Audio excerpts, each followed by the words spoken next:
Olha só que beleza, vamos falar de viagens de literatura com o promotor de justiça Ubiraci Rocha, ele que é poliglota, estuda, né, e lê em italiano, em espanhol, em francês, por sinal, ele faz doutorado em Direito Civil em Buenos Aires e ele vai falar um pouco do seu universo das viagens, do conhecimento e literário. E agora vamos falar sobre literatura, arte e vida. O nosso entrevistado é o Ubiraci Rocha, que atualmente faz doutorado em Direito Penal na Universidade Federal de Buenos Aires. Ele é apaixonado por livros, literatura e, detalhe, utiliza as obras de escritores mundiais em suas sentenças, nos seus discursos. E agora a gente vai falar um pouco mais, saber como é vivenciar Buenos Aires, por exemplo, você que é apaixonado por literatura, pelo espanhol, e também gosta de vinhos, Ubiraci. Como é que é ver Buenos Aires nesse contexto? Bem, Buenos Aires é uma cidade que eu gosto demais. Até porque já fui lá várias vezes, talvez umas 12, 13 vezes eu tive em Buenos Aires. Então eu me sinto muito à vontade com aquela cidade, até porque ela me deu algo que só o Piauí me deu, que é o aperfeiçoamento cultural, a vivência com um mundo, inclusive, que eu não conhecia aqui, um mundo mais intelectualizado, o acesso a grandes juristas que eu não tive acesso aqui, ou se eu tinha, era apenas em rodapé de livros, e lá eu tive a oportunidade de ter acesso a essas obras traduzidas para o espanhol, em regra, autores alemães, os grandes nomes do direito mundial hoje, esses nomes são alemães. E eles são sempre traduzidos para o espanhol e não para o português. Daí eu ter acesso a essas obras. Isso me dá uma satisfação muito grande, você ter acesso a alguém que aqui você só leu e teve a oportunidade de ver em rodapé de livro, né? As bibliotecas muito charmosas, né, de Buenos Aires. Ah, não tenha dúvida. Buenos Aires é essencialmente uma cidade charmosa. Se você vai a maior das bibliotecas, das livrarias de Buenos Aires, que é a Livraria Ateneu, lá antes era um teatro e é um espaço realmente grandioso, onde você pode observar, você pode ver e ler e sentar ali ouvindo um tango, isso tomando um vinho também, né? E lendo um livro, qualquer combinação livro perfeita, né? Que você quer, ou da área jurídica, ou de literatura, enfim, de qualquer área que possa te interessar.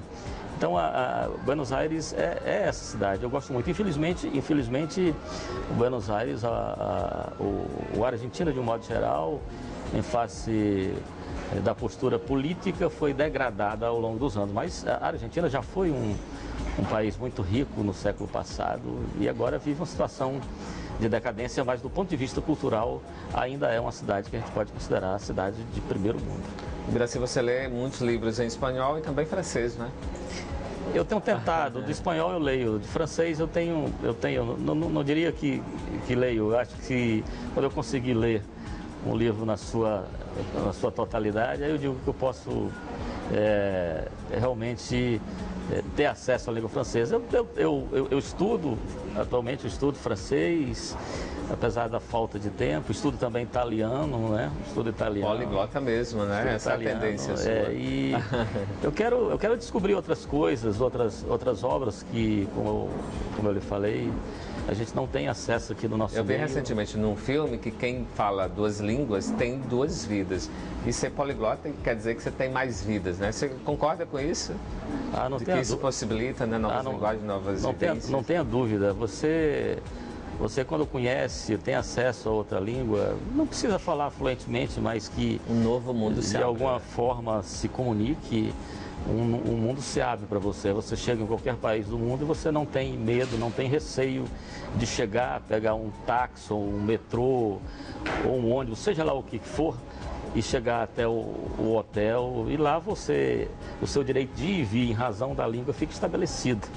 Eu acho isso uma coisa fantástica, uma coisa fenomenal. Você também faz experimentações da gastronomia, que é uma forma de conhecer esses lugares, né? Ah, não tenha dúvida, porque cada povo tem a sua cultura e a gastronomia faz parte dessa cultura. Enfim, conhecer lugares, seja que lugares forem, ele faz parte dessa aproximação sua com a cidade. Lá em Nova York, por exemplo, agora, eu tive a oportunidade, que eu não tinha tido antes, de ter acesso a algumas livrarias. E é fenomenal, inclusive até para pôr em prática o seu inglês também, né? o nosso inglês. A gente tem que comprar algumas obras e agora eu comprei mais obras ligadas à minha atividade profissional, ao direito, especificamente ao direito penal, ao direito processual penal. Mas lá tem uma livraria que eu tive a oportunidade de conhecer, se não me falha a memória, o nome da livraria é Strand Bookstore. Ela fica na Broadway, entre as ruas... Essa já é uma dica cultural. Entre as ruas 12 e 13. E ela em verdade, não é uma suntuosidade como é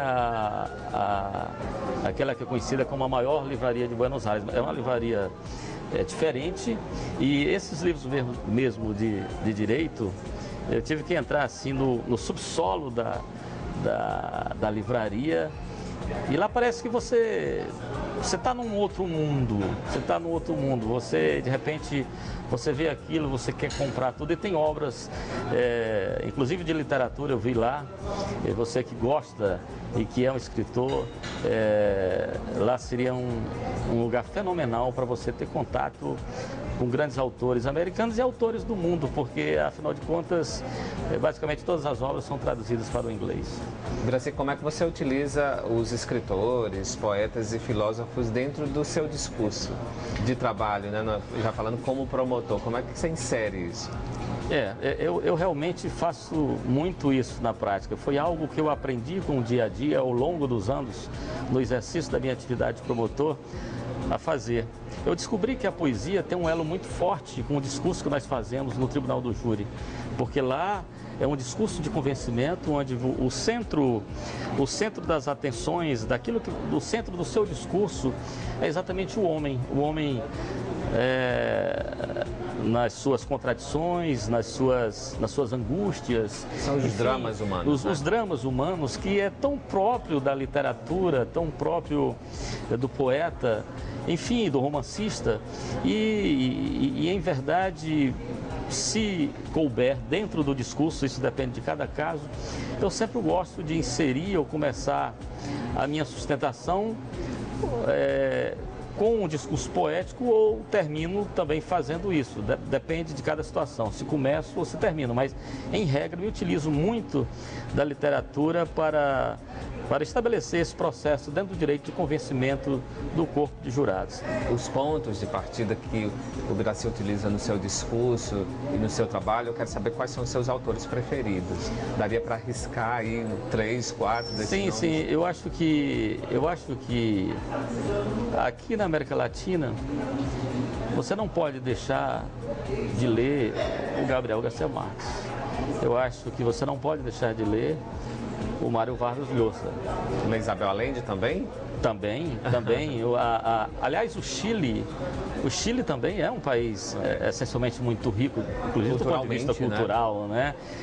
E você não pode deixar de ler o Pablo Neruda. Pode até não ganhar do Brasil no futebol, com certeza. Nos outros números aí da economia, educação, eles estão dando show, viu? Você não pode deixar eu não tenho dúvida disso, você não pode deixar de ler o Pablo Neruda.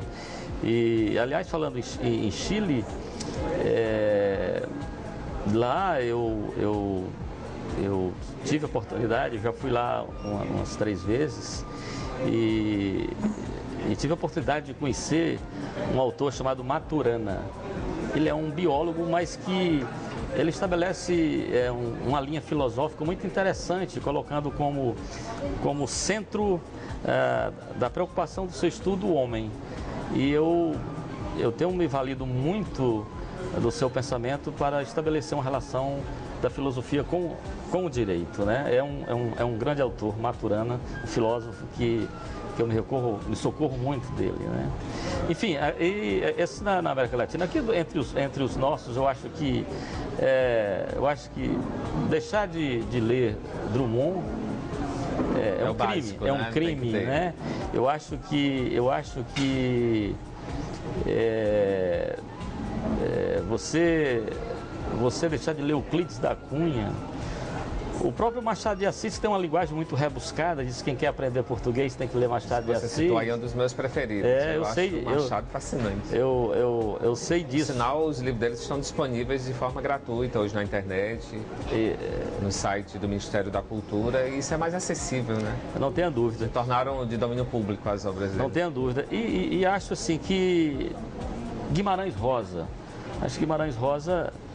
é um grande autor. Eu acho que ele escreve talvez como ninguém nesse país. Eu acho que quem quer buscar não só uma boa leitura, mas uma boa escrita, como se escrever bem, eu acho que o Guimarães Rosa é um dos autores brasileiros, a meu ver, que nos dá essa possibilidade de escrever corretamente e, acima de tudo, de carregar aquele seu discurso escrito com muita emoção, com muita vivência do meio ao qual ele está inserido ou está escrevendo, né? Aqui do nosso meio, eu acho que eu posso indicar um livro, primeiro o seu. Oba! Olha aí as coisas melhorando pra gente. O seu, o Macho e Fêmea. É o novo, né? Mais recente. E acho também, tem um livro que eu posso indicar, inclusive que eu prefacei o livro, que é um livro do Enéas Barros, sobre a morte do motorista Gregório, que se deu aqui na Avenida Marechal Castelo Branco, ali já próximo à Ponte da Primavera. Esse foi um crime que ocorreu no ano de 1927, aqui em Teresina, e que teve uma repercussão muito grande na cidade. E Enéas, ele consegue retratar esse crime e as circunstâncias da época, inclusive... Já é quase santo, né? Tem processo para... Sim, houve praticamente um processo de beatificação. Já está em processo isso, né? No Vaticano. Então, assim, ele é um personagem extremamente rico do ponto de vista da literatura, do romance, é um personagem extremamente rico. Eu acho que... Mas você trouxe um francês aí também como dica, não é? Esse é o Gustave Flaubert, né? Essa obra, essa aqui eu estou tendo acesso, escrito em espanhol, né? Mas é uma forma também de exercitar o idioma. Eu acho que você ler, você conhecer literatura no mundo, ou buscar romances de qualidade, sem conhecer também, se for o francês, sem conhecer Gustave Flaubert, eu acho que você ainda fica devendo um pouco ao romance, à literatura, né? Eu acho que clássicos são mais difíceis, né? Mas são necessários. Para quem gosta de ler, são enriquecedores, né? Não tenha dúvida. Para finalizar, eu queria que você falasse sobre a última viagem em Paris. Você esteve lá com a Monize, né? Mais uma lua de mel do casal. Paris é uma cidade realmente diferente, ímpar. Como se Paris é ímpar na Europa, Nova York é ímpar na América, né? Mas Paris tem uma outra tonalidade, porque ela exerce um encanto muito grande sobre o amor, sobre as relações afetivas. Ela tem em cada lugar que você anda, ela tem esse suporte que te dá essa relação de afetividade, não só com a cidade, mas como de regra com quem você está vivenciando a cidade, né? É uma cidade que dispensa todo e qualquer comentário, porque você bem conhece a cidade. É uma cidade, realmente, a cidade luz, até a questão cultural e da própria história da França, né? Que nos dá realmente um suporte muito grande para vivenciar o amor, a literatura, a cultura, a gastronomia, enfim, tudo de bom que possa existir numa cidade, eu acho que ela se completa em Paris. Ok, Ubiraci Rocha, obrigado pela presença, viu? Você que é um amigo querido, um abraço para a Monize. Bem-vindo ao Inside, tá? Eu que agradeço a oportunidade. Esse ambiente tem tudo a ver com a gente, né? Livros, não tenha café dúvida, saboroso. Não tenha dúvida. Eu, inclusive, aproveito a oportunidade para agradecer o convite que você me fez agora há pouco, de participar aí de um jantar. Programa especial, né? No futuro aí, logo, logo. E de um jantar com literatura, e com alguns amigos, enfim. Para mim é prazeroso estar com você e ter aceito o convite de conversar com você por algum momento. Ok, bom te ver. Um abraço. Um abraço. Obrigado.